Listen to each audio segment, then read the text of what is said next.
মনে আছে আমি আপনাদেরকে বলেছিলাম হিউম্যান এইড রোবট মানুষের ছোট ছোট চাকরিগুলোকেও কেড়ে নিবে। আপনারা তখন আমার কথা বিশ্বাস করেননি। আপনারা বিশ্বাস করেছিলেন ভুট্টো সাহেবের কথা। অনেকেই আবার আমার কথা শুনে হেসেছিলেন, বলেছিলেন যে ওসব বিদেশিদের কথা, আমাদের দেশে এই ধরনের জিনিস ঘটবে না। চলুন আপনাদেরকে একটা ভিডিও দেখাই। ভিডিওটা দেখে কি মনে হচ্ছে? মানুষের কাজগুলো এখন রোবট করে দিচ্ছে। যে কাজগুলো আমরা প্রতিদিন একঘেয়েমি ভাবে করে আসছি, রোবটরা সেই কাজগুলো কত সহজে কোনো প্রকার বিরক্তি ছাড়াই করে ফেলছে। আগে এই কাজগুলো যখন মানুষ করত তখন দিনের পর দিন সময় লাগতো। রোবটরা সেটা এক নিমিষেই করে দিচ্ছে এবং তাদের কোনো রেস্টের প্রয়োজন হয় না।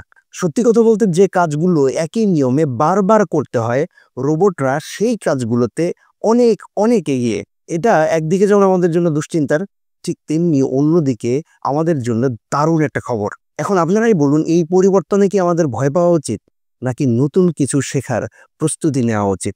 দেখা হচ্ছে পরবর্তী ভিডিওতে অন্য কোনো ইন্টারেস্টিং টপিকে। ততক্ষণ পর্যন্ত ভালো থাকবেন, সুস্থ থাকবেন।